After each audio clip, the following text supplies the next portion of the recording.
Welcome to the show. It's IB Nation Sports Talk. He's Vince D'Addario. I'm Sean Steiners. I got a text from up above right as the show was starting, and it's something I have no idea what the answer is. Great. So I don't even know where to go. but here we are. How you doing? Did you have a good weekend? You know what? Easter was good. Yeah, Easter was really good. I mean, I kicked off my weekend going to the movies with you, so I mean that was awesome. But Easter was good. You know, it's stressful as a parent of multiple children who are all, younger for the most part, and then I've got some that are right on the edge of, okay, do we still let them hunt for eggs? Or are they a little old now? Like, where do you cut it off? All of that. So, yeah, but it was good. I think the weather was obviously beautiful, so you can't beat that. And today was, dude, I almost flaked on you. I was sitting at a baseball game, just chilling, enjoying the weather. And I was like, oh, crap, I've got to get home for the show. Like, it was beautiful outside. I know. It's been great. Yesterday was beautiful. Today is beautiful. I almost can't believe that it's early April in South Bend. Honestly, like seriously, it's supposed to be almost 80 on Wednesday. Like, I'm not used to this. What is happening? What is happening? Yeah, I don't know who this guy is. Like, he went into witness protection for a while or something. Vince hogged the popcorn. I mean, I had my own, but I put a pretty sizable dent into it. That's true. I can attest to that. He held off just enough to say that he took some home for the kids. I did. I took some home and it is already gone. Like, it was gone yesterday. The kids just dove right in. Because the best part about going to the movies, man, is like the popcorn. It is. You can't recreate movie theater popcorn in your house. I don't care what anybody says. You just can't. No matter how hard you try. Even like the microwave stuff that says it's supposed to be movie popcorn, it's not even close to movie. It's just popcorn. not. So I don't know if it's just where it's at, the smells, I don't know. And I know it's terrible for you, and I don't care. It's the best part about going to the movies. It feels like, doesn't it feel like they've toned down some of the oil in the movie popcorn in the last few years, though? Yes, absolutely. Almost to a detriment, but yes. Yeah, I know. It's like, it's not quite as like completely salty and buttery as it used to be, but still good. Yeah. So we will be in rapid fire. We'll be reviewing the movie Air that we went to see on Saturday. We'll do that, and so we've got that coming up, as well as a bunch of other stuff in rapid fire. Today's main topic of the show is actually brought to you by Andre, who suggested this topic on Friday's show. And I said, man, that is like way too much for just this show with all these other topics that we've got right now. So we said, we'll push it to Monday. We can spend some time on this topic. And I think it's a good topic to have. And that's why we're doing it today. So thanks for the suggestion and the question on Friday, Andre. And Derek is wanting to know how the movie was, ABC. You'll have to wait till rapid fire. We'll tell you how it goes. That's what I just did there, Derek, was a tease. Yes. When I told you that we're talking about it in rapid fire, you can stick around or you can download it later, I guess. But we can't give away the grade right now. It's way too early in the show. People check out, man. We can't have that. Yeah. I thought it was a good movie, though. Well, I think we were both pretty happy with it, but we'll see exactly where we go with our grades. Yeah, I don't want to give, because if I start talking about it, I'm going to give away like anything that I want to say later. So exactly. So the main topic today: which Notre Dame football players in each position group are we looking forward to seeing?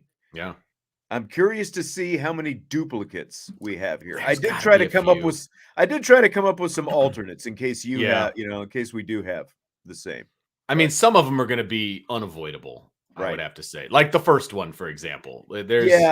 I just quarterback. Is there any answer besides Sam Hartman? No, there's not. And look, if Tyler Buckner was going to be the starting quarterback, then obviously it would be him. I want to see. I still want to see where he's progressed. How he has matured, how he has taken his game to another level. I think that is all legit. Mm-hmm. But none of us have seen Sam Hartman in a Notre Dame uniform before. Exactly. Of course, that's who we're looking forward to seeing. I mean, that goes without saying. It's going to be very interesting to see another number 10, to be honest with you. And they kind of look like brothers, if we're being honest. Like, they look very similar to each other, outside of football, in my opinion. And I'm obviously talking about last year's number 10 and this year's tattoos. number 10. Hartman has a few more tattoos, but true.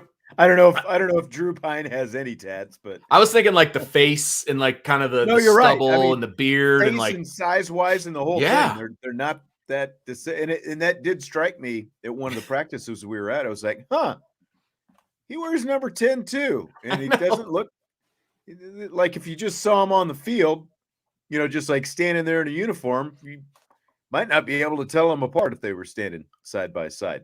Seriously, not for the tats, Seriously, like there's a big.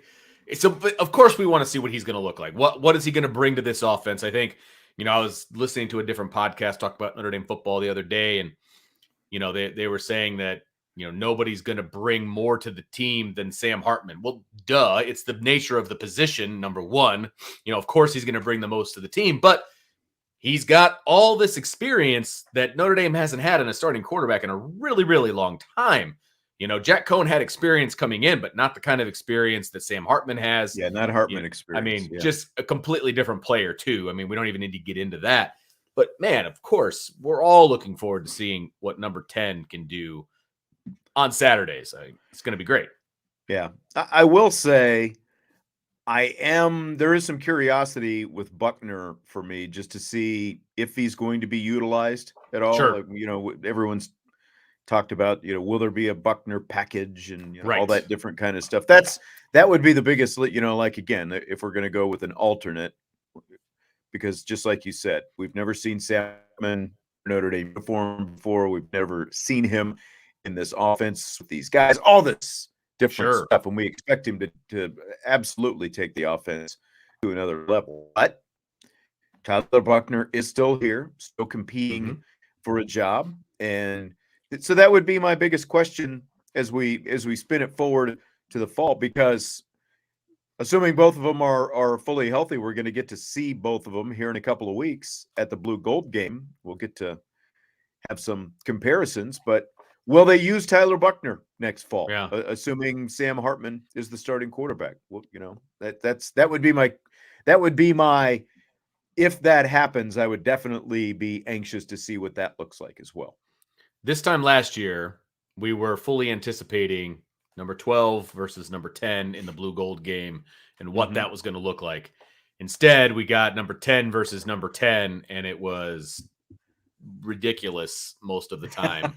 Yeah, that's because true. Tyler Buckner hurt himself walking down the stairs. So hopefully that doesn't happen. Hopefully they've installed ramps throughout the Goog, and we won't have to worry about twisting of ankles and things of that nature.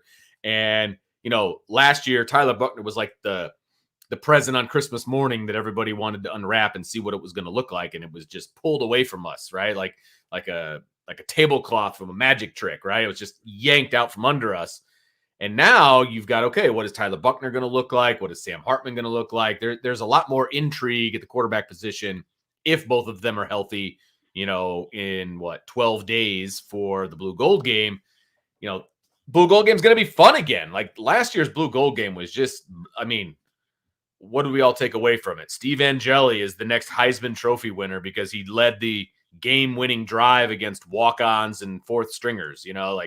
That was what everybody took out of the Blue Gold game, right? It was rough. It was very, very rough.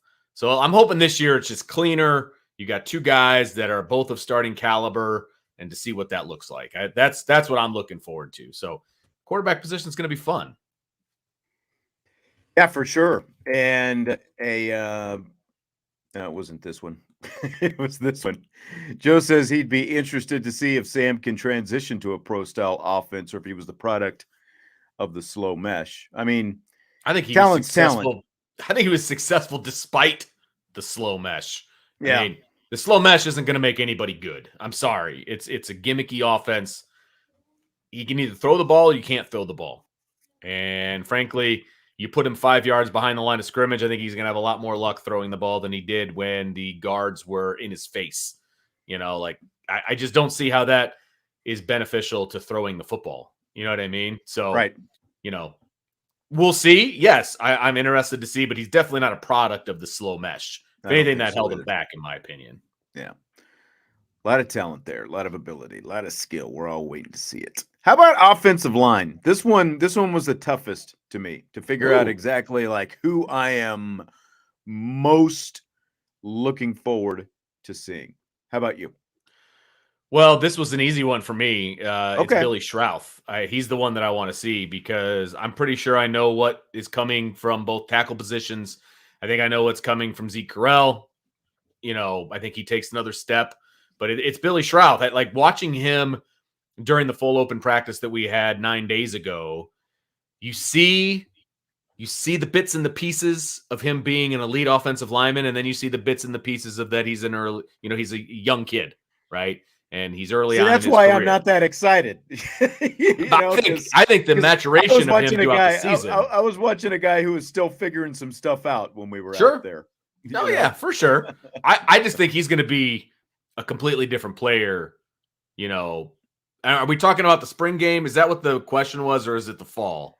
I can't remember exactly where. I think if we're talking fall, I think there's going to be a big difference in his play, especially if he's plugged in as a starter from now until then. Like I think there's going to be a big difference. I can't remember if it was a question about the season or just in general, but yeah. I mean, there's definitely a difference because we're talking about, as you just said, we're talking about spring versus, a lot of development that should take place between now and what is it, August 26th? Is that the Dublin game? Yeah, sure. Why not? End of August for sure. Comes earlier this year. I went with Joe Alt just to see, like my question, and what's kind of got me excited about him. This is obviously a guy people are already talking about as a potential first round pick next year. So is Joe Alt? We know he's good. Andre said that his question was more about the fall, so not even this spring. So especially if we are talking about the fall, is Joe Alt ready to take a Quentin Nelson like leap up, just in terms of being a flat out dominating type guy? Right. And I realized Quentin was a guard and not a tackle, but still though, your point, we're talking about a first round draft pick type guy. So is he ready, to take that kind of step? Because again, he's been really good the first couple of years, but like first round guy, are we going to see see that out of Joe Alt, especially if it is next fall that we're talking about?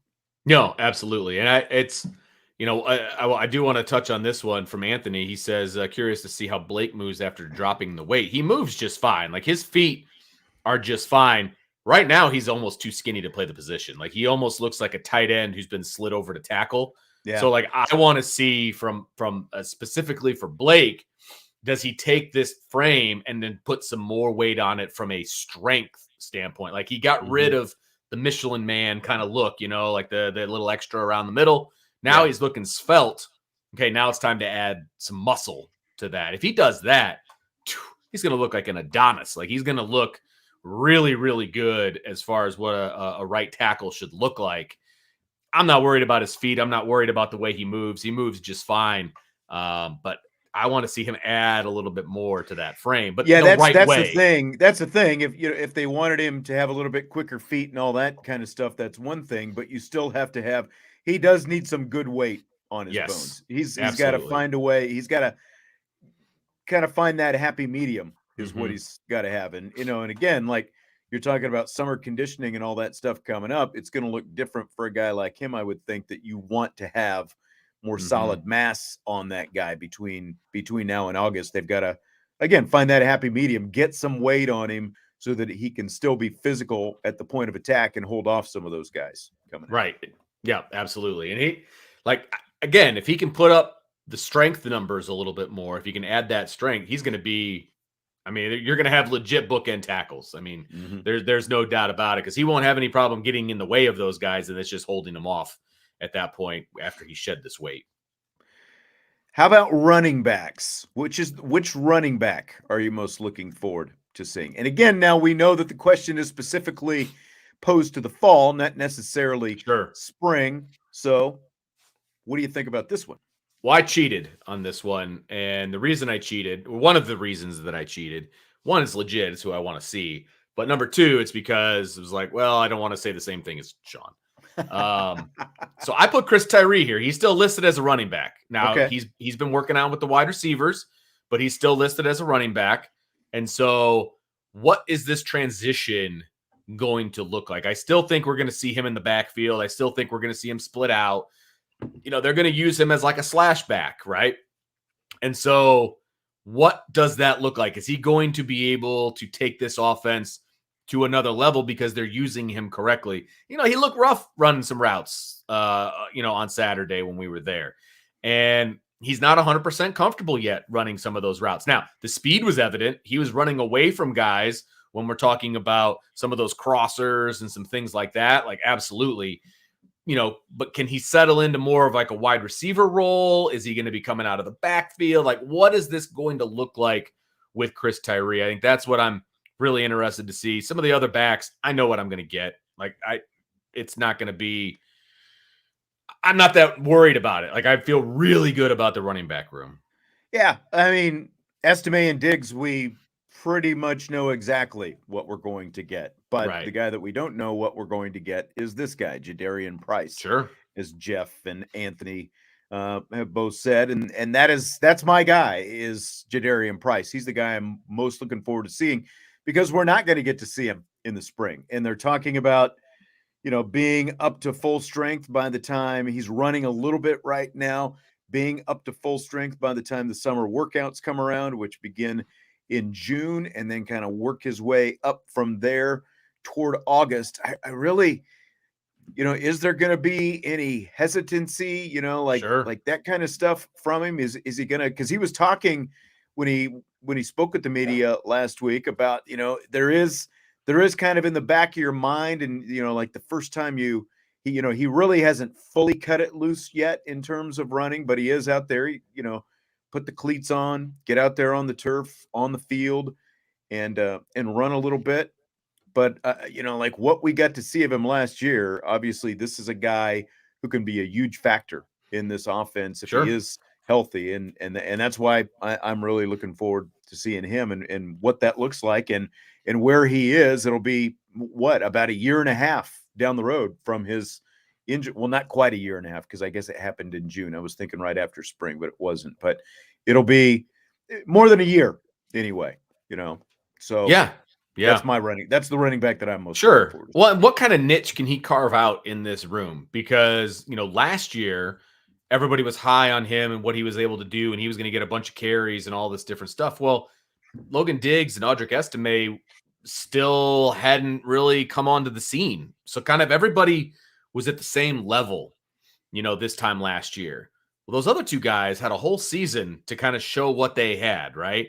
And so I feel like they're coming into this competition, this running back competition, ahead of the game.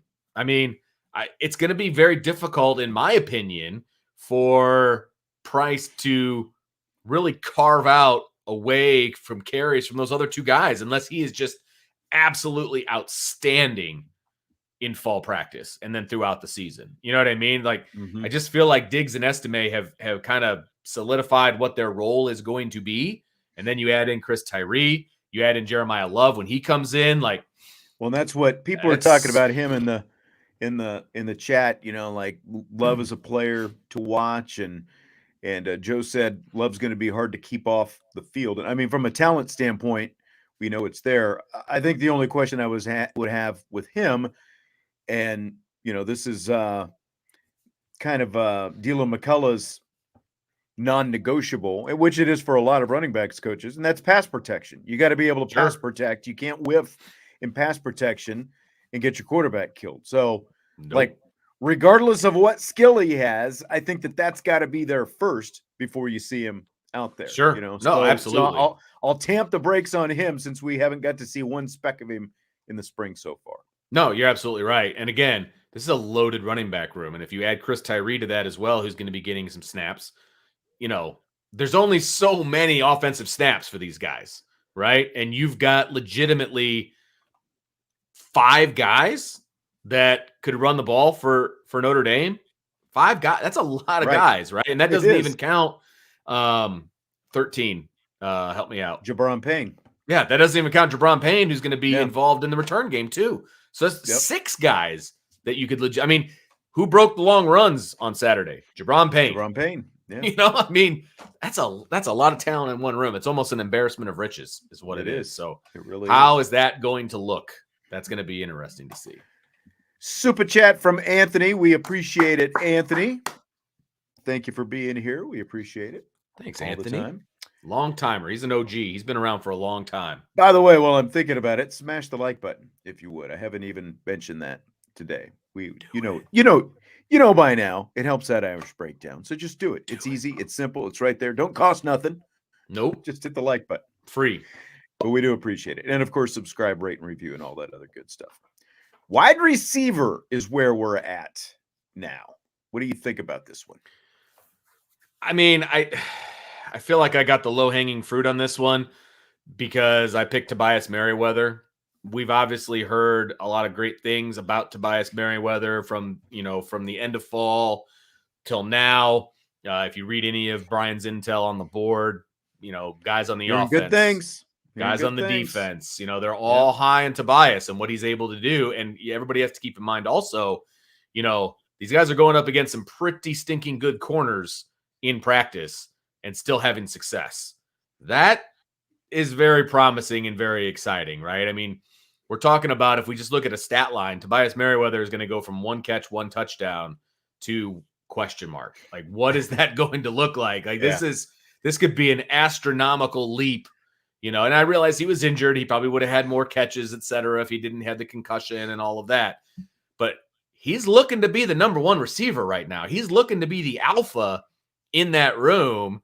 And obviously the intel has been on the board for a few days now, so it's not like I'm giving anything away, but he's slowly becoming Sam Hartman's favorite target. Like, how does that not get people excited? Like, I want to see what number 5 can do with the ball in his hands, man. Like, I just have visions of, 3-step drop, chuck, Tobias Merriweather, boom, touchdown, like just deep, go, let's have it.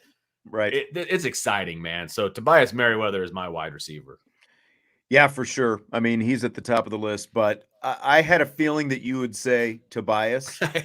So I went with someone you just talked about, and that's Chris Tyree. I'm, like what you're, I guess, more curious as to how he still factors into the running of the football.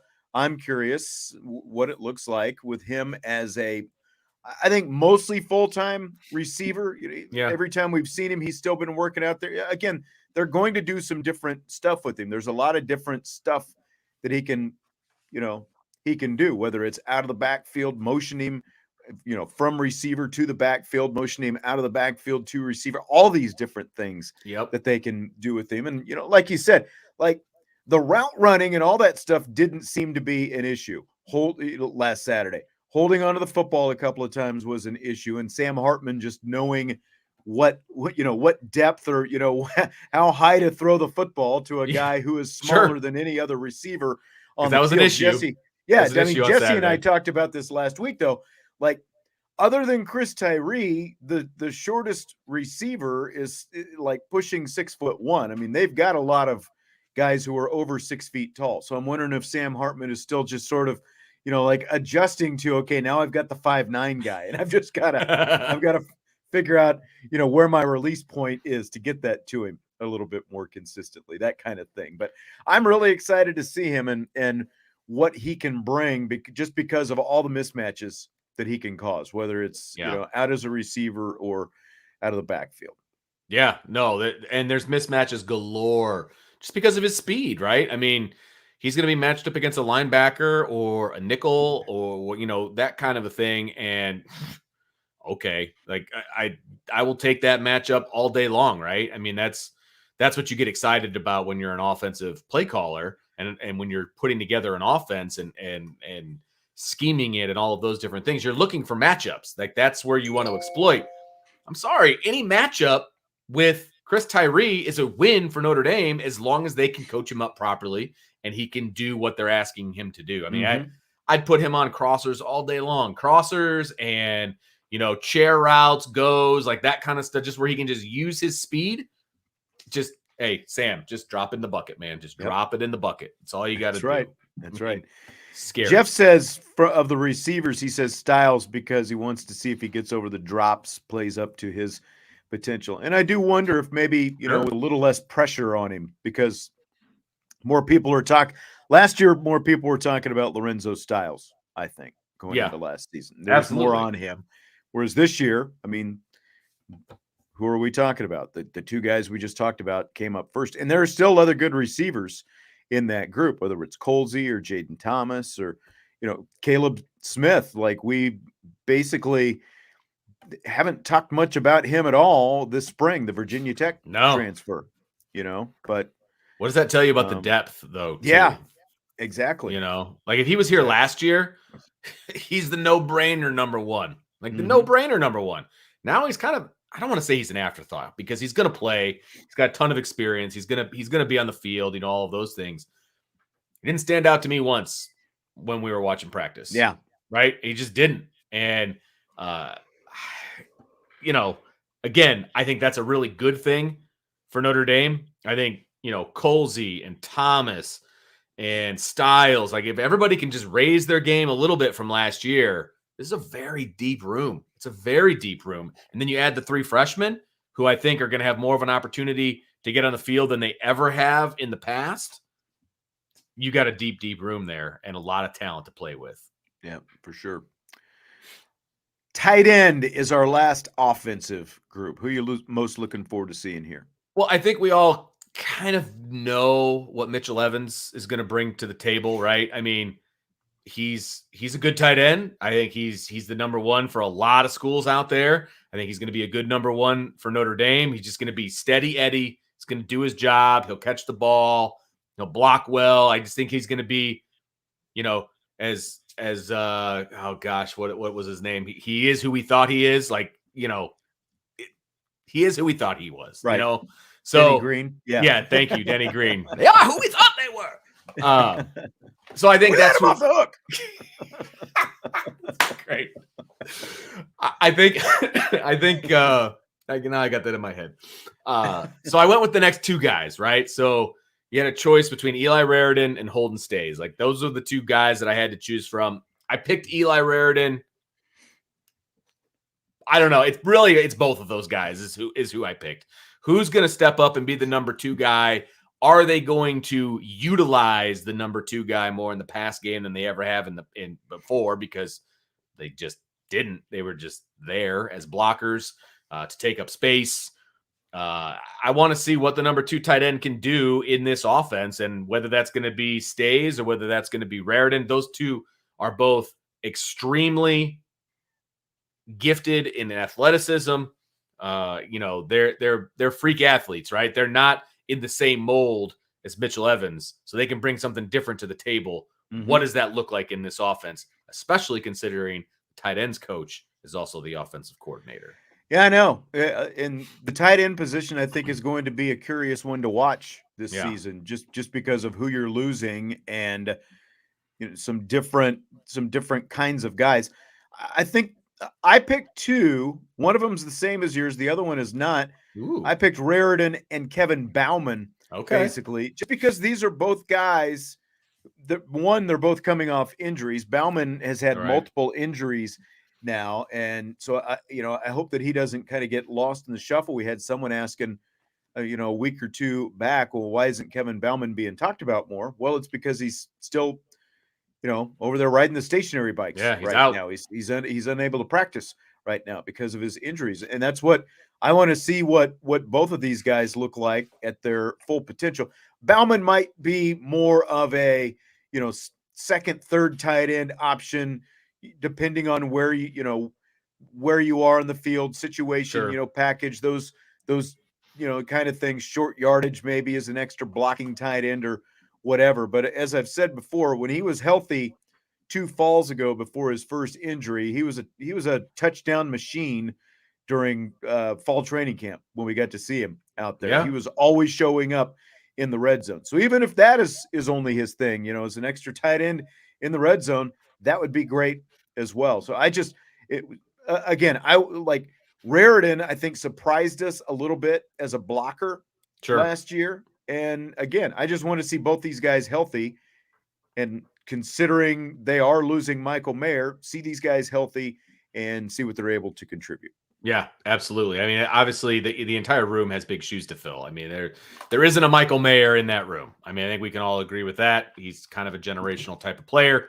And so, what does this room look like? It's going to be, success with numbers, I would think. Mhm. You're going to have multiple guys trying to fill the numbers that Michael Mayer put up. But even if you add them all together, they're not going to equal what Michael Mayer did. I mean, and to be honest with you, I don't want that to be the case. I don't want this to be a tight end driven offense, right? No. You got to spread the ball. I want the around tight end. more. I want the tight end to be part of the offense, but Absolutely. I don't want it to be the focal point of the Correct. offense, and I don't think it's going to be the focal part of the offense. I think we're going to get away from that now. I Yes. think it was just ended up being that by default because of who you had at tight end and who you had at quarterback, right? Yeah. Absolutely. And look, if I put myself in Drew Pine's shoes, I understand why he went to Michael Mayer a lot. You're going to have a lot of success throwing the ball to 87.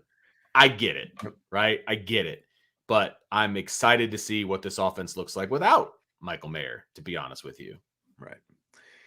And Anthony, no, Raritan has not been practicing so far.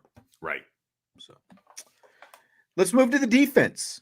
Start with the safeties. Who's the safety you're most looking forward to seeing? I have been a huge Xavier Watts fan from when he was on offense, right? I mean, I'm excited because I think this is the year he's going to break out. I think he finally is comfortable in a position. They've left him there for more than one season. He's been allowed to mature. He's been allowed to get better. He's a great athlete. He's fast. We saw him playing in the box a lot.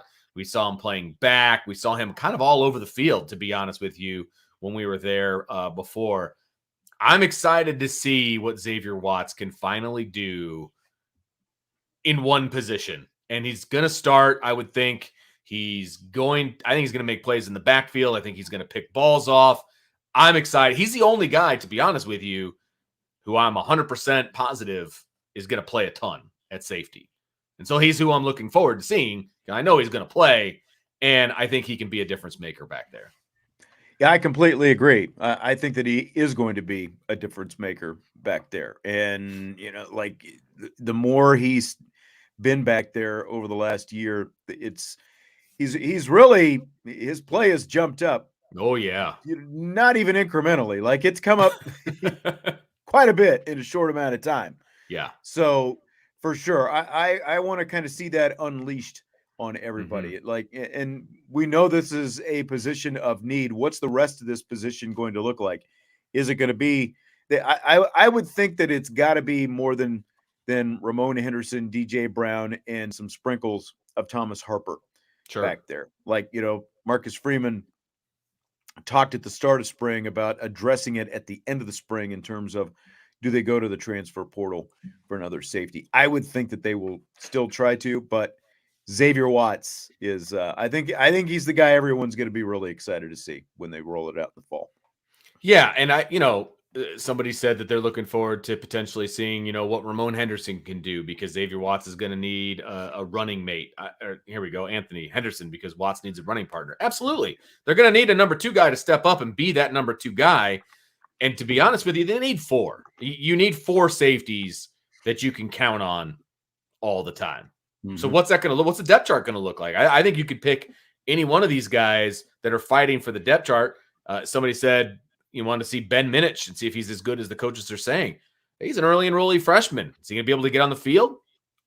Of all the positions on the field, I think safety's a pretty good shot. I mean, just because of the depth, right? Yeah, and he's had some interceptions. He's had a pretty good spring. Right. So, I think there were some I think it was a little bit rougher earlier, but it sounds like these last couple of weeks have been pretty good for him. So he could, but again, it's like it's the spring versus the actual season. So Right. like I'm not going to say I'm excited to see him in the season because I'd like to see him a little bit in fall camp and see Sure. where that Oh, is, yeah. because theoretically we'll get a little bit better idea of the pecking order, whenever we get out there Right. in fall and see one or two practices or whatever it ends up being. Well, and remember how high everybody was on Jaden Mickey in the spring last year, right? I mean, and look, Exactly. he had a pretty decent freshman year. I mean, he played, he didn't see the bench, he had a pretty decent freshman year.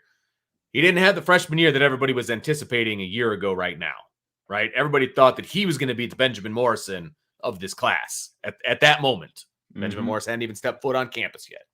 So, what is safety going to look like 6 months from now? That's a good question, right? I mean, that's October, obviously 6 months. That I think one of those spots is absolutely locked down with Xavier Watts. What do the other 3 spots look like and who's going to be contributing there? Huge question mark. Yeah. Anthony was also asking if there's an update on Clarence Lewis. This is I mean, based on what we've seen, that has not happened. Like Clarence Lewis playing safety, that has not happened. I think it's what we they're want talking more about Thomas as an option there than Clarence Lewis. And they haven't asked us our opinion, even though that would be the first thing that I would suggest to Chris O'Leary and Marcus Freeman. Is like, hey, number 6, put him in the back. Let's see what happens. I think you could have a lot of success with that.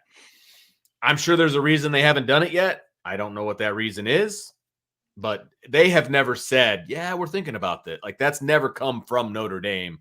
That's only come from us. But there have also been a lot of practices where we have not been out there. So, very true. Like this Friday, we will get to see our last 5-period session before the Blue Gold game next week. So that's the remainder of what we're going to get to see. We're going to get to see the 5 periods, which I don't anticipate, it's 5 periods and stretching.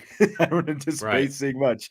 And then we'll see the Blue Gold game. So like they could be experimenting with it from time to time and just not saying anything. But as far as our eyes have seen, it's not happening. I do want to address Joe's comment here. He says, hopefully there isn't this idiotic notion that Ben Minich can't see the field unless he knows the entire playbook. If he's only comfortable with 10 plays, put him on the field for those 10 plays. That's never been an issue on defense. Yeah. Like, does anybody remember Kyle Hamilton? He didn't have a clue what the entire playbook was when he was a freshman, but they put him out there and just said play. And he was able, obviously, to do that. So, never been an option. Never been an issue. He got to play more free as well. Correct. No, absolutely. Because they would put him in there in the three safety set with Elliott and Gilman, and just let him play center field. And maybe it comes to that with Minnick. I mean, you still want to make sure that the guys you're putting on the field are sound with whatever their assignments are, because again, you blow an assignment, it's a touchdown. So. Yeah, it's a matter of I get what you're saying, but I don't think it's ever been an issue defensively, though. Yeah, but the other thing is, like, just because the guys had a good couple of weeks in spring, let's not go too far too fast with what we're expecting of him. Yeah, pump the brakes. I'd like to get our eyes on it a little bit more, right? Which is tough, but again, like we'll get to see some of that when we do get the Blue Gold game. We expect that we'll be able to see him out there. Should be fun. So from that aspect, I'm at least looking forward. There's some things to look forward to with the Blue Gold game. So how about corner? This is an interesting one. You can either go all in on one guy, or maybe there's a diamond in the rough that you've got in there. So which way are you, Vince? Well, I am actually going, I don't know if it's diamond in the rough per se, but we just told everybody to pump their brakes on Ben diamond in the rough might not be the right. Yeah, I know. So you're going to go straight to Christian Gray, right? Darn right I am. Because, and I don't know, how much opportunity he's going to get. I mean, if he forces himself onto the field, he's going to play, right? I mean, I think we can all agree on that. But you've got 2 pretty freaking good corners that are going to be starting. Like you've got Ben Morrison and you've got Cam Hart, like 2 elite corners. 2 elite corners. Where's he going to play? Right. So he may come in to spell one of those guys, that kind of a thing. But it's going to be tough for him to get on the field behind those two guys. It just is. And, his best opportunity, I think, is going to be his sophomore year when you've got Ben Morrison on one side and potentially Christian Gray on the other. So I think you could see him hopefully rotating in, maybe get a series, like that kind of a thing, give these guys a blow. But I'm still excited to see if he can be that guy because corner is a pretty loaded position as well. Can he leapfrog some of those other guys as a true freshman and be able to be that give relief guy? He's not going to start. I mean, unless there's an injury, I don't see it. I don't see him starting, but I want to see him on the field. Let's see what that looks like. But it's also a great problem to have because think of where this position has been over the last few years. And to be in a position where you've got that kind of guy who could be pushing for time. Great problem to have. Yes. Absolutely. Yeah, no question. And I don't disagree. Like he's the one that I'm most curious about. Right. I mean, Ben Morrison, like what we've seen of Ben Morrison is he is just picked right up where he left off last fall. As advertised. Yeah. Yep. Looking forward to see more of that. Maybe Thomas Harper, because he's a guy we haven't talked a whole lot about. This spring. I was about to say fall, but this spring we haven't talked a whole lot about him. Again, we haven't got to see a whole lot, but that's more as a nickel type guy. Whether it's Thomas Harper, Clarence Lewis was playing out there a little bit. Jaden Mickey was playing there some. I mean, yeah. What is nickel going to look like? I think that's a pretty broad topic to touch on too. How are they going to do that? Are you going to put a safety there? I think it's next week we get to talk to Mickens. I'm trying to remember exactly when that is. So there'll be some interesting stuff potentially to come out of that in terms of how that's looked this spring. Sure. Absolutely. And as Joe pointed out very astutely, you obviously have USC, you're going to have Ohio State where you're going to need some lockdown corners. You're going to need some guys to step up and you're probably going to need more than two, right? I think we can all agree on that. They needed more than two against USC. They didn't have it. And we saw what happened, right? And so you're going to need three, probably four against those two teams. Now, Ohio State's breaking in a new quarterback. USC isn't. So it'll be very interesting. But I think by the time they get to the USC game, I think we're going to know what we have in the Irish secondary. And I think we're all going to be pretty happy about it. Yeah. And I mean, by the time that USC game is not going to come that far after the Ohio State game. Correct. Yeah, it's a couple weeks. Yeah, a couple of weeks. And big difference between this year and last year, how the schedule sets up. I really do think that a lot of the talk going into the USC game is going to be like, okay, where is this game going to be won or lost? It's going to be USC's pass game versus Notre Dame's secondary. Who wins that battle is going to win that game. I really do feel like that's going to be the talk. I mean, we'll see what happens, but I think it's going to be a lot of fun, frankly. Yeah. How about defensive line? Who are you looking forward to seeing there? So defensive line is pretty much wide open, right? I mean, there's a bunch. This is the one I had to think about the most. A lot of options. A lot of options. And I just can't get Brian's voice out of my head from Saturday. Jason Onye. Did you see Jason Onye? Did you see what he just did? No, I wasn't watching, but did you see Jason Onye?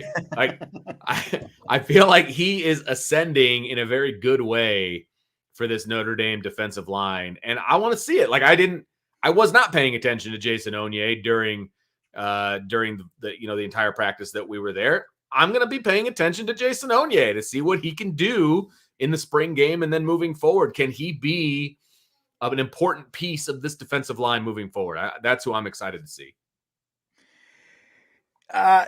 I think so as well. I guess what I'm most curious to see, you used the word ascending, and that's like, is this ascendance going to continue, or is it just a spring thing? Because it's happened in the past where sometimes it is just a spring thing, because again, like Jaden Mickey, he contributed last fall, but he was one of the spring stars last year. And it ended up Benjamin Morrison being the actual star during fall.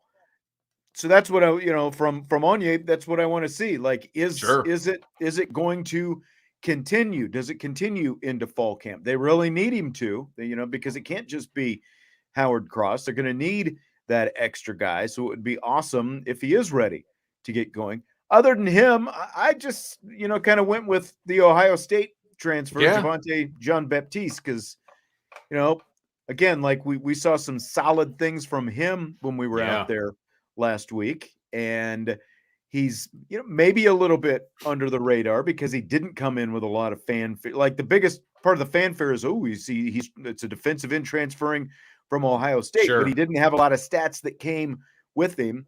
But just based on what we've seen in a short amount of time, he's really got my curiosity piqued as to what, the potential could be for him out there.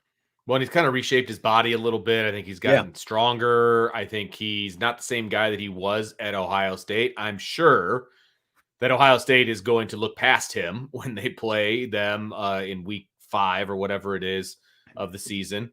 And I think he's going to have an opportunity to lead this team in sacks when it's all said and done. I think he's got a quick twitch motor. There's a reason he got recruited to Ohio State in the first place. He just got buried.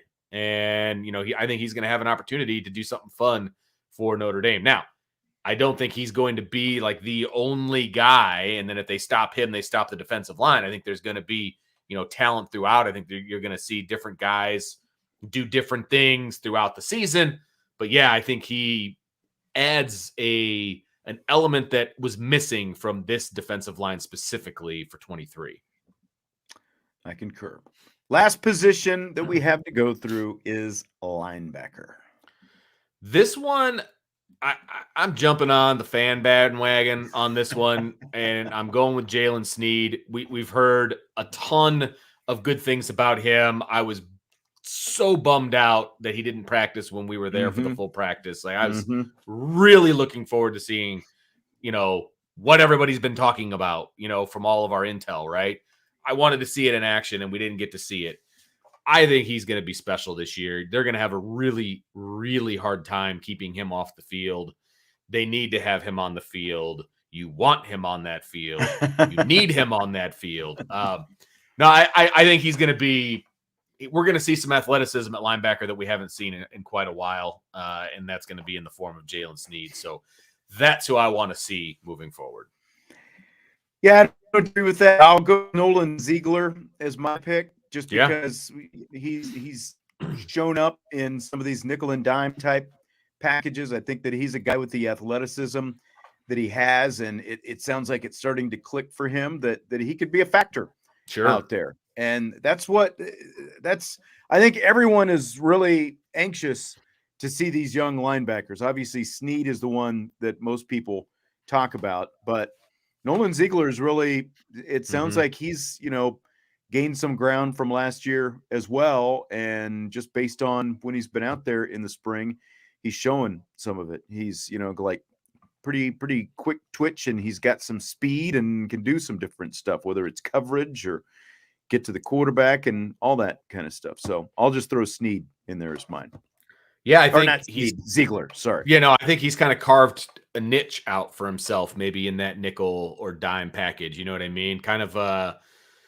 I'm not saying that it was my pick, but Bo Bauer kind of carved out his niche in some of those sub packages, early on in his career. And I think this is an opportunity for Ziegler to kind of be that guy.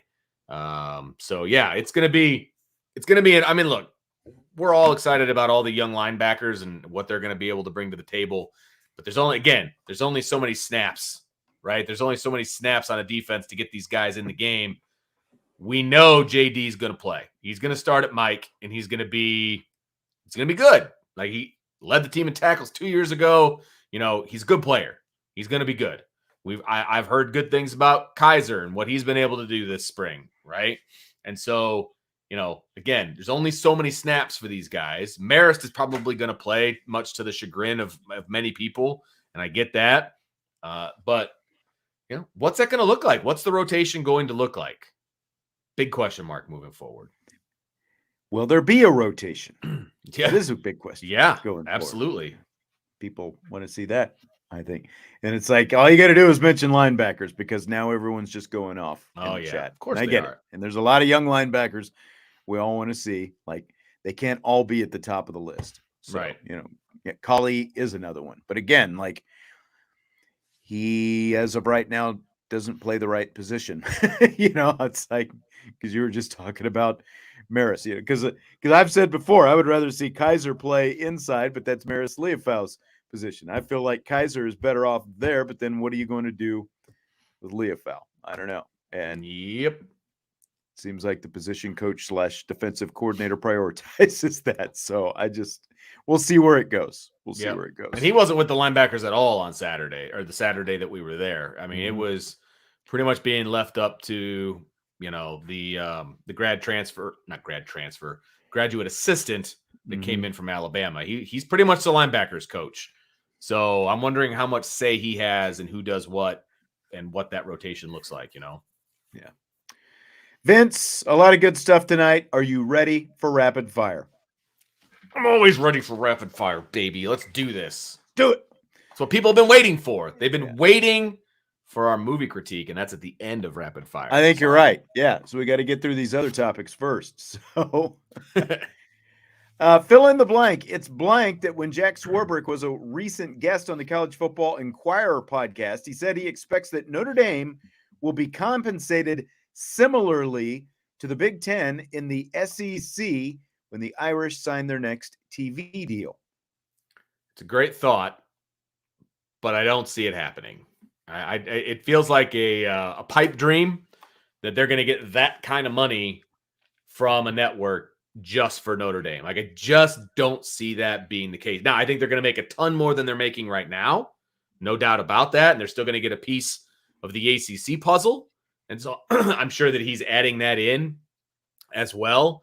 But I just don't see them in the $100 million range. Isn't that what the Big Ten is giving to like every Big Ten school? They're both around $100 million. Yep. I got a hard time seeing that happen. If it does, man, I already respect Jack Swarbrick for a lot of the things that he's done for Notre Dame, no doubt about it. But my respect level will go up even more if he's able to garner $100 million deal for TV rights. Yeah, I mean, it feels like a starting negotiating point. Like saying we expect to get what the Big Ten and the SEC are getting. Now, the key in this whole thing, as we've talked about before, is do you have a bidding partner?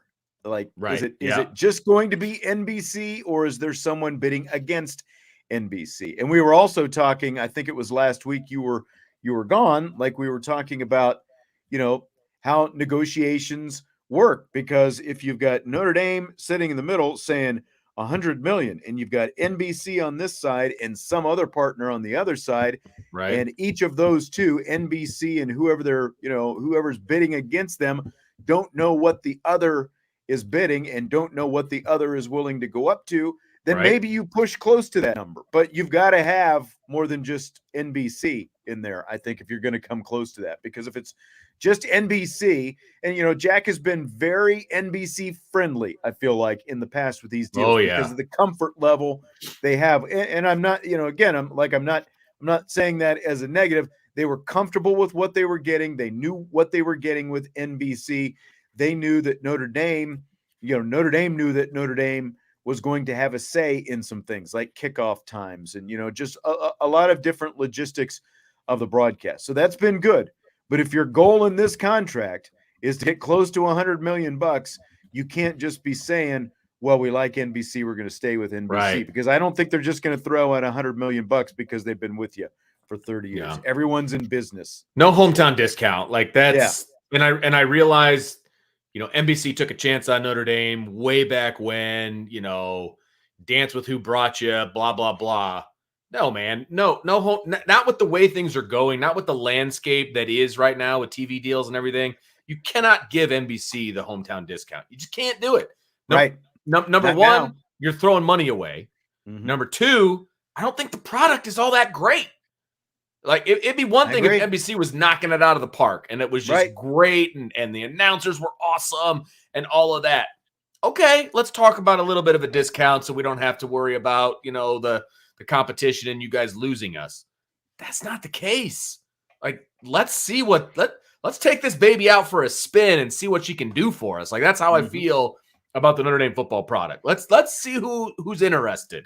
Let's go up and down the strip a couple times. I mean, now part of that as well is going to be, if you're going to talk about going to a Fox or a CBS or, ESPN, those are the three, Sure. the logical three potential is like, are you going to have to concede that you're going to have noon kickoffs, for example, for Sure. home games? Like how much are those kind of factors going to come into play, and how much is it going to mean ultimately? Yeah. Are you willing to have some noon kickoffs if you get your $100 million or even $90 million or whatever it happens to be? How much you're going to have to concede Yeah. potentially to get some of that if you do take it someplace else? It's a good question. And I'll be honest with you, and this might piss some people off. I'm okay with a noon kick. I'm okay with it. Just saying. It wouldn't be my favorite thing, but hey, I get it. it's not like they've ever asked the media for their input No, before. and they never So, will. They no. never will. And it would make our pregame show from 10 to noon very difficult. Yeah, we would have to change our time. I would But say that. other than that, I don't mind being done around dinner time. Yeah. We might have to record that the night before and then just play it right up to I don't know. kickoff. That's right. All right, so Michigan finished its spring game last week, and afterwards, Jim Harbaugh said that he has the best version of a Michigan football team that he's had in his 8 years at his alma mater. So, Vince, I ask you, which is more surprising? That Harbaugh said that, or that Michigan has already played its spring game? I guess it shows you how out of touch I am with what's going on up at Michigan. I had no idea that they already played their spring game. And they're I didn't 3 either. hours north of us. Like, Exactly. why? And it's been Why? cold until these last couple of days. Yes. It has been cold and wet and nasty. It would just be yet another decision that Jim Harbaugh has made that makes no sense. So I'll say that. I would also say that what surprises me more is that the spring game was as early as it was. Because it doesn't surprise me that he's saying, oh, the team is so good. Whether that's true or not, of course he's going to say stupid crap like that. Because it's the spring game and you just played against yourself. And if I'm not mistaken, it was a tie. I think I saw that on social media that it was a tie game at the end of the spring game. So what are you going to say? You know what I mean? So I guess that's coach speak. And so I would expect the coach speak. But is it coach speak? Like, it seems like he's really, I get it. They've been to the playoff the last 2 years, but it really just seems like you're setting the bar up on yourself, and like you're setting a bar for you to, like you're setting a bar for you to trip over if you don't watch out. That's like typical Jim Harbaugh. Yeah, and that's so. I guess maybe that's not surprising. I don't know. It just doesn't surprise me at all that he'd be flapping the gums about something stupid. Like, it just doesn't surprise me in any way. It just doesn't. Yeah, I mean, I am surprised that have already played their spring game. I think, Notre Dame's is still a week and a half away. And like you said, Michigan is 3 hours north of here. And this is the first nice week of weather, like now. Yeah. This is it. This is the first. I mean, it's going to be beautiful all week long. But it wasn't like this before at all. No. So my guess is they didn't get outside at all for practice. I mean, they were probably indoors the entire time. Yeah, I know. Like, did they just play the spring game in the indoor or what? Like, six people got to show up? I don't know. Yeah, it was. I just don't understand that in any way, but whatever. It's Jim Harbaugh at his finest. Fill in the blank. Tiger Woods limping in the rain at the Masters before withdrawing this weekend was blank. So hard to watch. It was so hard to watch. And I actually watched a lot of the Masters. I pretty much watched it all day on Sunday, actually. Did I watched you? the completion of the third round, went to dinner, came back and watched, I want to say, the final group from about hole 2 all the way to the end. And I saw the clips of him limping around the putting green. It was just like, who is this old man and why did you let him into the Masters? Like, I felt it's like when you finally get to, meet your heroes and you're like, oh, really? I just, it's hard to watch. It's really, really hard to watch. I mean, and the guy is 47 years old, and that's still kind of hard to wrap my brain around, the fact that Tiger Woods is 47 years old, but he's obviously showing his age, but I saw that, he said it was like plantar fasciitis, but someone, I can't remember, was it Ryan Day, like said that it was actually like a screw poking through his foot, or because he's had Ooh. all these surgeries and stuff like that, Ooh. and so Ooh. it's just like the guy has been so, just his body is beaten up, from the accidents, Yeah. and just all this different stuff, and it really was painful to watch that. It's like, one, it's pouring rain to begin with, and then Yeah. here's Tiger limping through it and trying to go on, and then he finally has to withdraw. It's really amazing that it's only been 4 years since he won the Masters, and to think of where he has been in these last 4 years with all the stuff that's it's like, age is a bitch, man. It Yeah. happens to all of us. Well, I mean, it happens to all of us, but we don't all like wrap our cars around a tree and like do That's all the true other too. stuff that he That's did. true too. I mean, That's true. I do feel like if he didn't have some But of your the body issues, also doesn't you're recover the right, same dude. after You're any preaching of to the that stuff. choir here. I Yes. I get it completely, but like he was always in such great shape, and he was like one of the first golfers to like be working out all the time and really doing good things with his body. You know what I mean? And being in Mhm. really good shape. I feel like if he didn't have kind of all these off the course issues, he'd still be playing at a high level. You know what I mean? And to see him limp around like an 87-year-old man was just, it was hard to watch. Like It was when you think tough. of Tiger, you think of like the 97 Masters, and you think of, all of these different, like him chasing the ball into the hole, like pointing at it, you know what I mean? When and Mhm. just being just high energy and all these different things. It's like, The okay, I fist guess I'm ready. pumps and yeah. Yeah, man. Like, I guess I'm ready for Tiger's kid. Like I guess I'm ready to turn the page at this point. That kid can I strike think the so. ball. You I know what think I so. mean? Let's put him on the tour, and we'll put Tiger in the senior tour, and then we can go watch him up in Benton Harbor. I think that's it.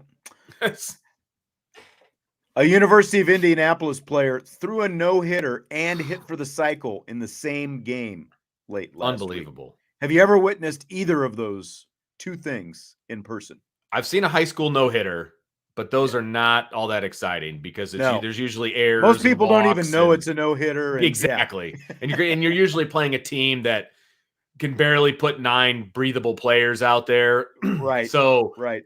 I have not witnessed a competitive no-hitter, nor a cycle, which, by the way, in my opinion, hitting for the cycle is way more difficult than throwing a no-hitter. I'll just say it. Because I think there's a little bit of luck in both. But like hitting a triple is really difficult. Like you got to kind of get some carom. Like it's not easy to do. I just remembered, by the way, you did the Notre Dame baseball game at White Sox Field with me. The Yep. guaranteed rate, whatever Yeah. that. Yeah. Yeah. Yeah. Do you remember the late inning controversy in that game? No, I Because don't. Jeremy Barnes almost hit for the cycle in that game for Notre Dame. There Did was he a really? play, How a do I not ball remember was this? well hit to left center field. And who are they playing? Like Northern They're Illinois or playing Northern something like that. Illinois. I do remember that. A ball was well hit to left center field, and the guy had to really run to get there. And the ball went off his glove, and then he ran into the wall and then bounced away. Barnes pulled in to third base They with called what it an looked error, like a didn't they? triple, which would have given him the cycle. And the Notre Dame SID, I'll just say his name, Michael Birch, because we've gone back and forth on this for years. He's not the SID there anymore, but he called it an error instead of a triple, which would have given Jeremy Barnes the cycle. Would have been the first time I had ever witnessed someone hit for the cycle, and it would have been in a pro stadium or pro ballpark as well. But it didn't happen. And I just remember that you and I were together for that game. Oh, we were But it absolutely didn't happen. together for that game. And let me show you something here, Sean. Let me show you something. Boom. There There it it is. is. You and me in the Look at those dugout. two strapping young lads. That was a long time ago, buddy. That was a was. long time ago, but that's us in the dugout prior to the game. I know. It's a long time ago, friend. It's a long time ago. I know. That was like 15 years ago, I think. It had to be close to that. I don't know. That was one of the first things I uploaded to Facebook when I got Facebook, and that was obviously a long time ago. So I don't even know what the actual date was. I uploaded it in 2008, and I know that it was before that. So I think it was from the 2008 season, though. Was if it? I remember right? Okay. It was either 07 or 08. I'm pretty sure it was. I'm pretty sure it was 08. But Okay. Well, I'd have to go there back you and go. look. But That's the best picture we have from that of you and me. there you go. All right. Well, let's get to the movie. Air. Oh, here we go. We went and saw it over the weekend. It's the movie about Nike's pursuit of Michael Jordan after he was drafted by the Chicago Bulls in 1994. So first, rated on a scale of 1 to 10. How do you rate Air? Right now, one viewing, I'm going to give it an 8. It felt very similar to like a Moneyball. You know, it kind of had that feel to it to me. And I'm a huge Moneyball fan. Like I will watch that movie almost every time I see it. That might have been the last movie we saw together before seeing this was Moneyball, which is pretty funny, actually. I know. So I'm going to give it an 8, but I feel like if I go back and watch it again, it might go higher. Like that's how I feel right now. But I didn't want to overdo it. So I'm going to give it an 8. Where are you at? I'm right in that range as well. I was thinking 8, 8.5. I thought it was really good. I thought like it was reminiscent a little bit in the opening of like Miracle with the little montage of, they did a montage kind of similar to Miracle. Now it wasn't about how depressing everything was, but it was just kind of like, here are some of the things going on in 1984, like all the real things that were going on with some of these news clip kind of, montage and stuff like that. I thought the soundtrack was really good. I thought it just moved. Like there were never any points. Like I was sitting there and I finally got up to go to the restroom, but like, I'm like, what point am I going to pick? Because I don't want to miss anything. And so I was finally, I can't even remember exactly when it was, but I just jumped up, I raced out, I got back as quickly as I could. Cause like it kept moving from one thing to another. There were never any real, dead spots. I felt like.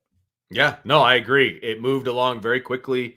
I was never thinking to myself, man, when is this scene going to be over? Like I never had that thought in my head. And I have that thought a lot as I'm watching movies. You know what I mean? And there'll be scenes that I'll just fast forward to, like favorite movies that I'll fast forward through certain scenes. You know what I mean? And that was not the case here. Like there was no, like every scene moved the movie along.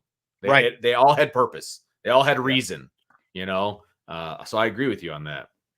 Did you have a favorite scene? So I had trouble with this, to be honest with you. I ended up going with the scene between Sonny and Mrs. Jordan in the backyard at the picnic table, where he was predicting what Adidas and Converse were going to say, in their meeting. Like I thought that was pretty funny, and their kind of back and forth was pretty good there. Viola Davis is obviously an amazing actress. So, I mean, I thought that scene was pretty good, but like a very close second for me. And this is actually what I wrote. I said, any scene that had Chris Tucker, because he was friggin' hilarious. True. He was hilarious. He was really good. Really good. That's true. I mean, that was a good scene. The backyard scene where he's there. The kind of this basically the scene where they all get together in the conference room and Damon, Sonny Vaccaro finally gives his speech.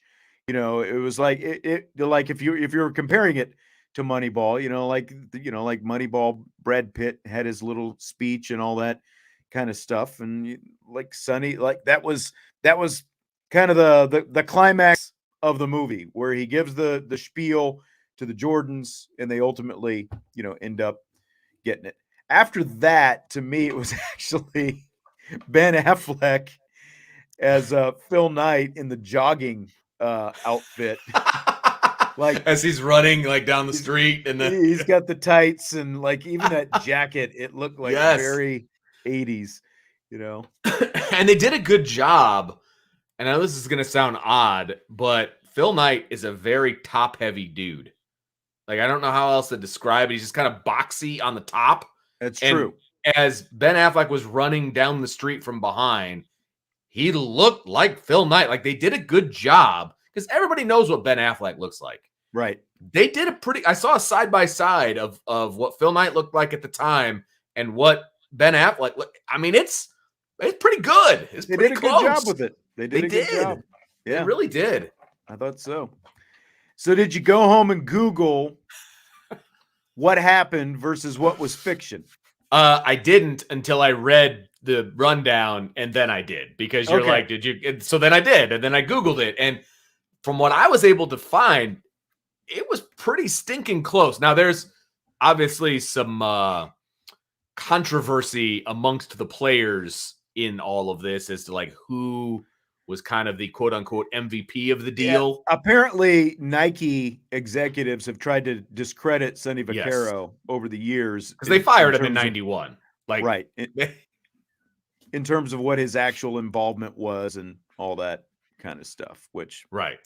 I don't know. Like, you know, obviously if you're taking one person's account of the whole, and apparently when The Last Dance was being made, the Bulls 30 for 30 documentary, whatever you call it, a few years back, they sat down and interviewed him for 3.5 hours. And for whatever reason, none of his stuff made it into The Last Dance. What was that, like 10 hours of The Last Dance or something like that? None of his stuff made it in there. But the guy who made this movie, the guy who wrote the screenplay, went and got that 3.5 hour transcript of his interview, and that's what he based, I guess, a lot of the screenplay. Interesting. Yeah. I saw, Phil Knight obviously kind of discredits him. They give a lot of credit to that coach that had a very small role. Oh, George Raveling. Yeah. Yeah. They give him a lot of credit for it. Even Jordan gives him a lot of credit for it. And I saw a quote by Sonny Vaccaro. It was like, Phil's a liar. Jordan's a liar. They're all lying, the whole thing. And then somebody else kind of came in who had done some research on it and said, really, the truth is closer to what Sonny is saying. But obviously it's not all true, but like it's closer to what he was saying. Like he was a very big part of it. It sounds like the Jason Bateman role had a bigger kind of a role in the whole thing. At least that's what Nike wants to push, that he was kind of the, and now, I'll say driver. I didn't, come home and Google any of it, but of course, as the weekend went on, you did start seeing the counterpoint articles that were coming out, here's what really happened. And that, it's like, I never like getting too involved in that. I know. Like, it's a movie. We've talked before. It's a movie. It's made for entertainment purposes. Exactly. Just it's like not a court of law. Right. Just like, Joe, and this is a point that a lot of people bring up with Moneyball, since we brought it up. Joe says Moneyball was such a ridiculous movie. Tried to convince us that Hatterberg walking is what made the A's a very good team. No mention of Giambi, Tejada, Chavez, Zito, Mulder, and Hudson. Well, one, they traded Giambi at some point during the season. It was Jeremy. It wasn't Jason.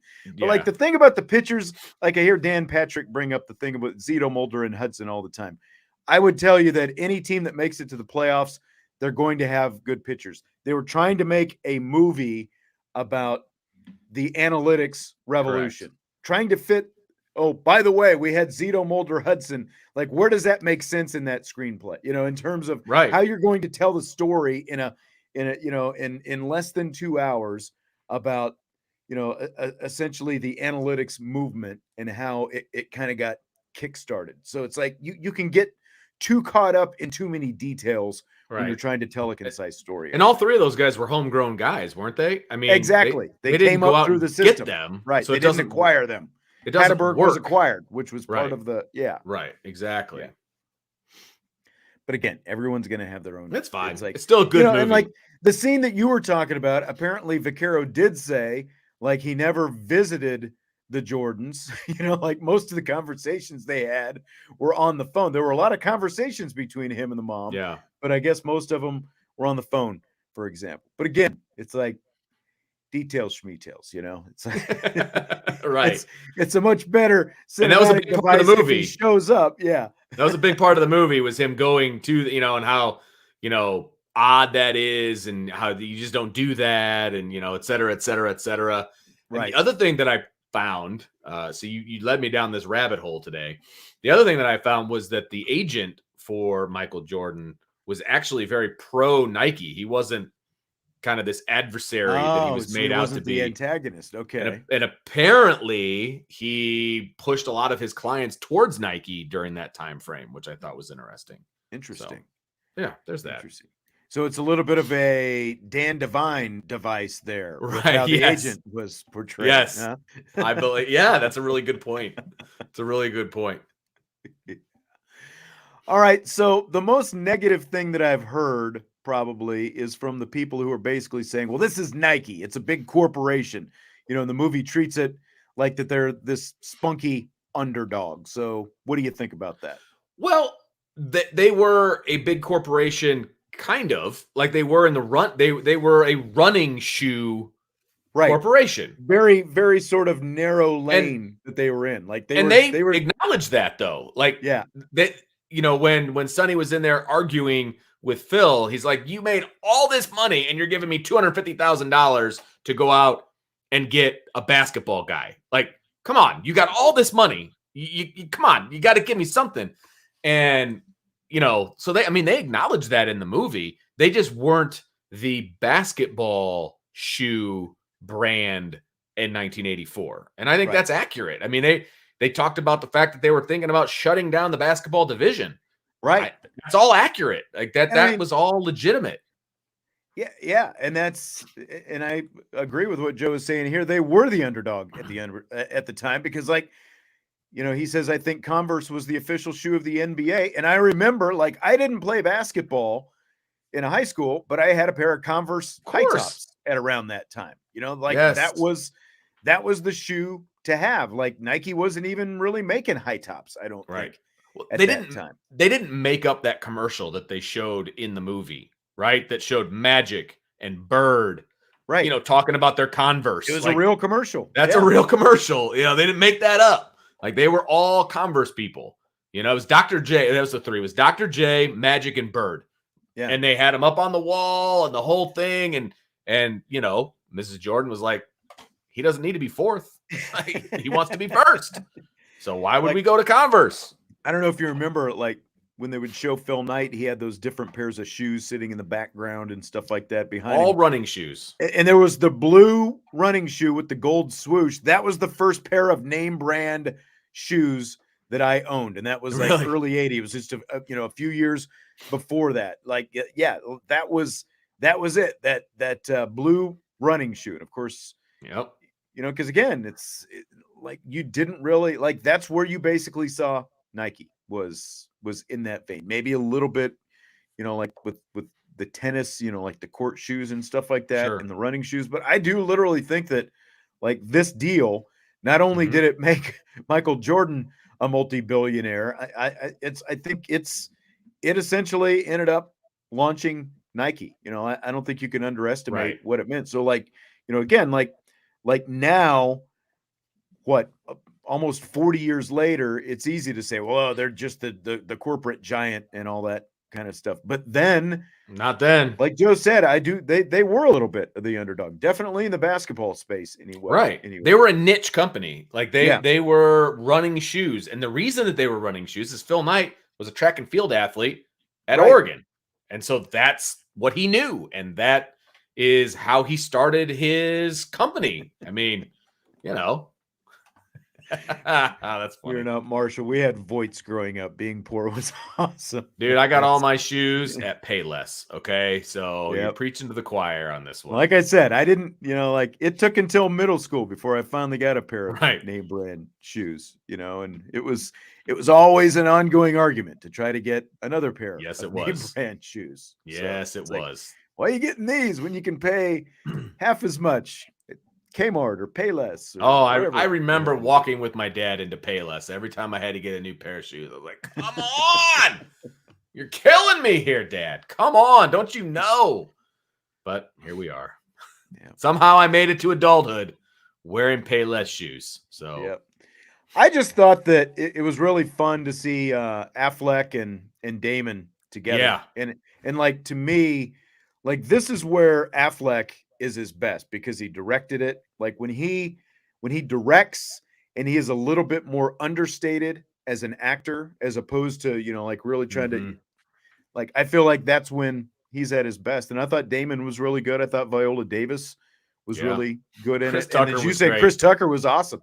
He kind of Like stole the show at times. You know what I mean? yeah, With his humor and like it was really, really good. It was unexpected humor. I will say that. Like I didn't go into this movie thinking I was gonna laugh. And I right. laughed out loud on a couple of different occasions. Well, like does Chris Tucker do much anymore? Like I really it's After been a while unless he's since paired up with do Jackie you Chan, like understand the words that are coming out of my mouth? Like that's the last I remember of him, and that's been a while.